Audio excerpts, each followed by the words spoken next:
Je vais donc vous parler de l'antibiothérapie pour non-experts. C'est le comité scientifique du MAPAR qui m'a chargé de traiter cette question. Et donc, en essayant de réfléchir autour de cette prescription pour les non-experts, je me suis dit à quel moment le médecin anesthésiste réanimateur va devoir prescrire des antibiotiques. Et en fait, il y a beaucoup d'occurrences où il va devoir le faire. Il va devoir le faire au bloc opératoire, dans le cadre de l'antibioprophylaxie, dans le cadre de la prise en charge des infections au bloc opératoire, mais il va aussi falloir qu'il le fasse si jamais il est appelé aux urgences pour par exemple un avis sur un malade qui ne va pas bien, et il va devoir le faire en réanimation, chez les patients de réanimation qui vont développer des infections dans le cadre de la prise en charge en réanimation. Et donc je vais vous présenter un peu ces différents états et pour discuter autour de la prescription de l'antibiothérapie. Alors tout d'abord, au bloc opératoire, finalement, c'est probablement l'endroit où les choses sont le plus simples. Pourquoi les choses sont le plus simples? Parce qu'on a beaucoup de données pour nous permettre de prescrire au bloc opératoire. L'antibioprophylaxie, c'est réglé notamment par toute une série de RFE qui existent depuis des dizaines d'années et surtout qui ont été largement réévaluées en 2024. La dernière mise à jour a été publiée en 2024, où on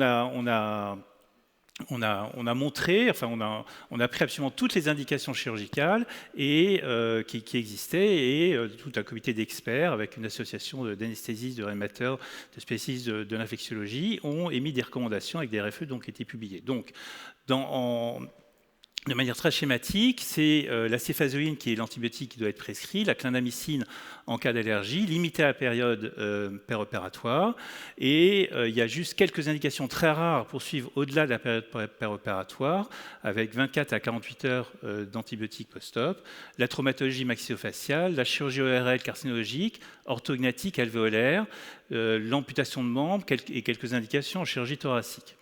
Il y a 2-3 items où on peut faire ce qu'on appelle l'antibiothérapie préemptive, c'est-à-dire qu'il n'y a pas encore d'infection et les antibiotiques institués au bloc opératoire sont continués pendant quelques jours.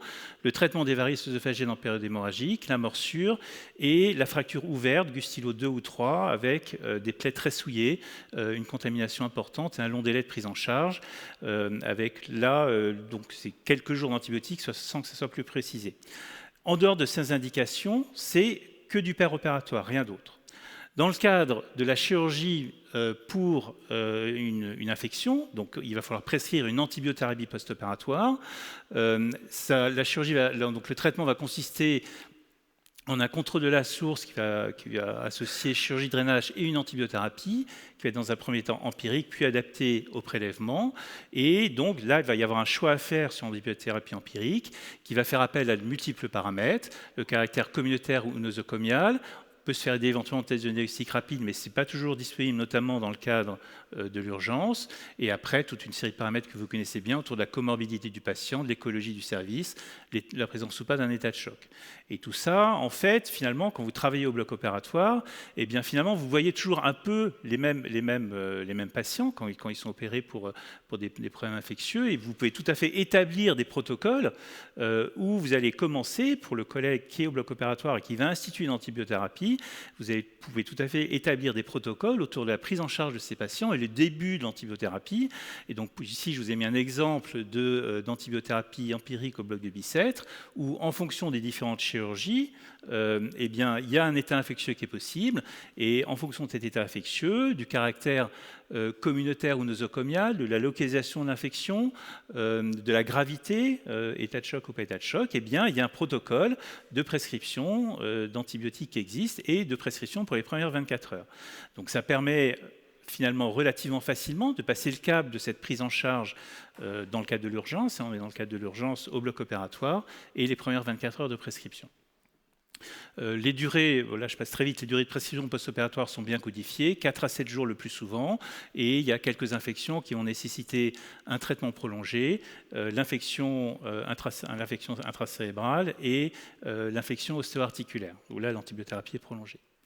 Dans le cadre des urgences, où on peut être appelé à intervenir, bien sûr, on a des collègues, les urgentistes, qui vont prendre en charge ces malades, mais nous, on peut être appelé soit en renfort, soit parce que les patients vont passer au bloc.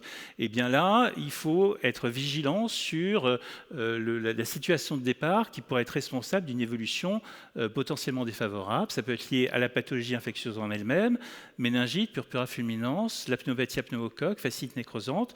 Tout ça sont des maladies infectieuses qui peuvent évoluer extrêmement rapidement. Ça peut être lié aux conséquences qui peuvent être d'emblée présentes aux urgences avec l'existence d'une ou plusieurs défaillances d'organes, avec un sepsis ou un choc septique. En fait, et enfin, ça peut être lié au terrain, et donc il faut être toujours vigilant chez les patients notamment spléectomisés, la femme enceinte, la neutropénie fébrile, l'immunodépression, et notamment l'immunodépression chez le patient qui est pris en charge pour une néoplasie qui peut être très, très complexe.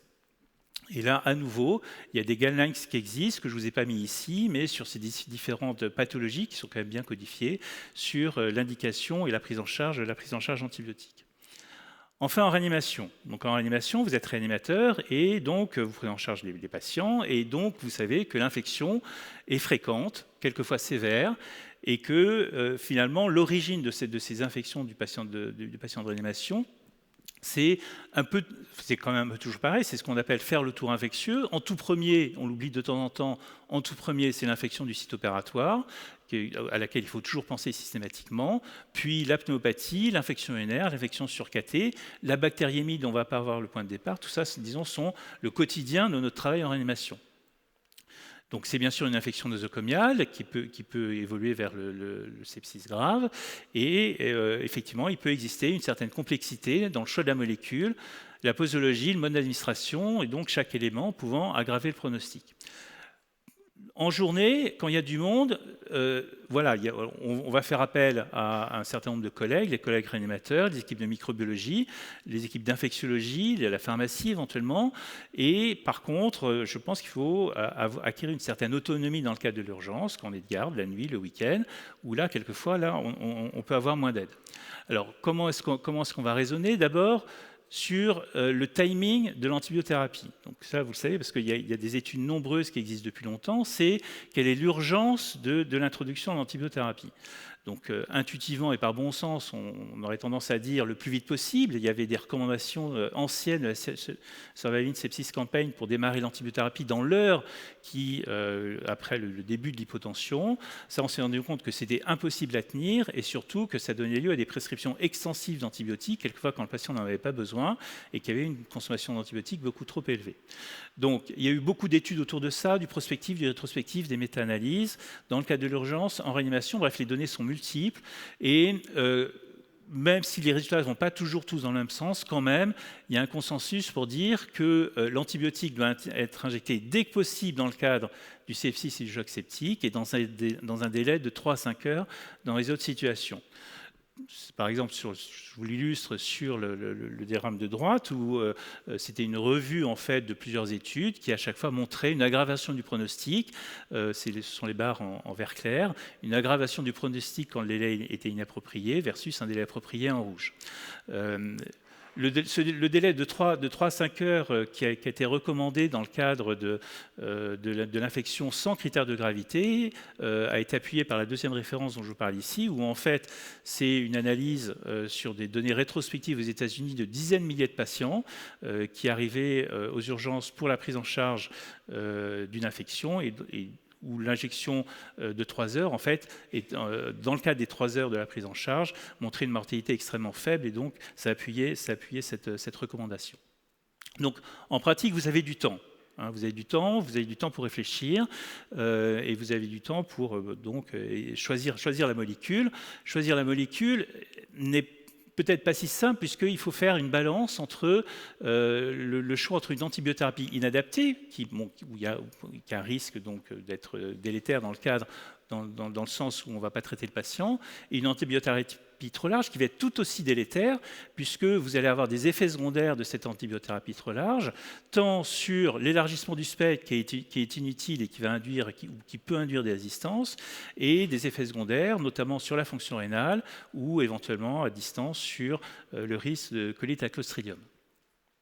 Alors, il y a des critères classiques qui vont vous inciter à élargir le spectre d'antibiothérapie, l'hospitalisation récente, une exposition aux antibiotiques dans les 3 mois qui précèdent l'hospitalisation, une colonisation connue à BMR, une épidémiologie de la réanimation à BMR. Tout ça, effectivement, va vous conduire à augmenter le spectre de vos antibiotiques. Et de la même façon que des schémas thérapeutiques existent pour le bloc opératoire, on peut tout à fait imaginer qu'il y a des schémas thérapeutiques qui existent pour les infections les plus fréquentes de réanimation pour aider le prescripteur, notamment quand il n'y a pas l'habitude, sur la gestion de la PAVM, de l'infection urinaire, de la bactériémie.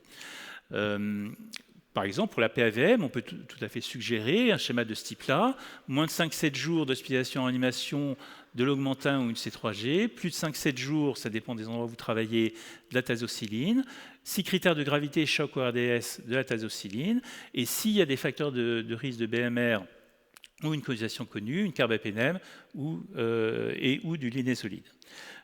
C'est des propositions parmi d'autres. Il y a plein d'autres schémas thérapeutiques qui existent. Celui-là est celui qu'on applique à Bicêtre. Alors, comment administrer les antibiotiques? Là, c'est là où il y a les données sont probablement les plus récentes. Il y a, dans le cadre de la prise en charge, notamment d'un malade en réanimation, il y a de nombreux facteurs qui vont contribuer à une administration infra- ou suprathérapeutique de l'antibiotique, surtout infrathérapeutique, notamment l'hypoalbuminémie, l'augmentation du volume de distribution et le troisième secteur, les cotécholamines, et la fonction rénale va jouer un rôle très important dans ce contexte, puisque dans le cas de l'insuffisance rénale et de l'hémofiltration, les taux sériques vont tendance à être très augmentés, notamment pour les bêta-lactamines, alors qu'en cas d'hyperclérance, ils vont avoir tendance, même si vous utilisez des posologies maximum, à être diminués, toujours pour les bêta-lactamines.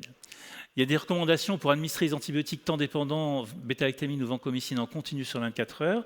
Là aussi, énormément de données, et des données qui continuent à être publiées autour de ça. Des résultats contradictoires, parce que finalement, il est assez difficile de montrer un bénéfice à cette administration en continu. Néanmoins, les dernières études sont positives. Je vous ai cité ici référencé une méta-analyse qui regroupait 15 études. 2000 patients, il y avait un effet bénéfique de l'administration continue sur la mortalité et sur le pronostic. Il y a d'autres études qui continuent à sortir sur ce topic. Ensuite, sur le mode d'administration, là, la diapo est tirée d'un article de Claire Roger qui faisait une revue sur les données de pharmacocinétique, pharmacodynamique sur la prescription antibiotique en réanimation. Et elle séparait la prescription entre la phase initiale, H0, H24, la phase précoce, H24, H48, et les antibiotiques, entre l'antibiotique hydrophile et lipophiles. Et donc, disons que le message général, c'est la première dose doit être une dose élevée, que vous soyez, que ce soit des aminosides et vous mettez la posologie maximum, que ce soit des bêta-lactamines et il faut une dose de charge de bêta-lactamine avant de démarrer une perfusion en continu pour ces antibiotiques temps dépendants. Et très vite, il faut s'adapter à la fonction rénale. Dès le lendemain, vous adaptez à la fonction rénale, que le patient soit hyperclérant ou soit en insuffisance rénale, et surtout, vous commencez à doser.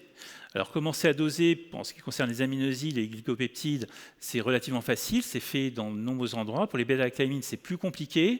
Parce que même dans les endroits où c'est pas fait tous les jours, c'est fait 2 fois par semaine au mieux. Donc, du coup, les résultats arrivent en décalé.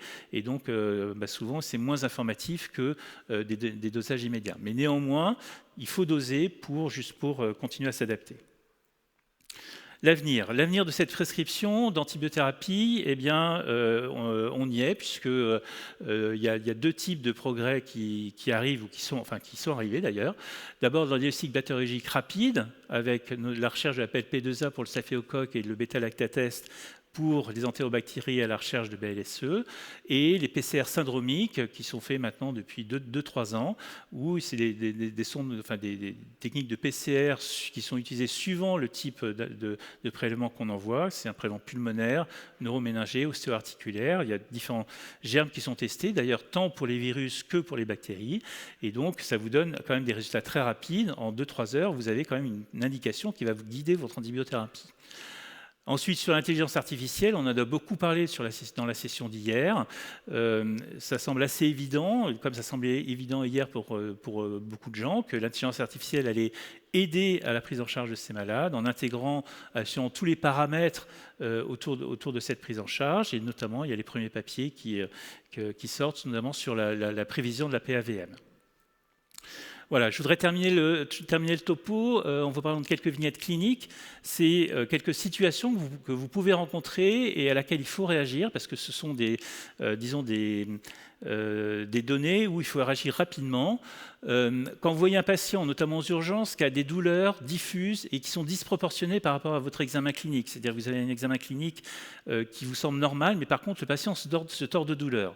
Avant de dire que c'est non médical, il faut penser quand même aux problèmes d'ischémie vasculaire et notamment dans le cadre infectieux du purpura et de l'infection à streptoa, qui au début, et c'est le moment où il faut les prendre en charge, au début donnent peu de signes cliniques. Dans le cas de la pneumonie nécrosante, deux pathologies, la pneumonie nécrosante avec le staphylocoque aureus, qui est sécrétaire de toxines de pentonvalentine, avec une indication de linézoïde dans cette indication, et semble de Lemierre avec le Fusobacterium necrophorum.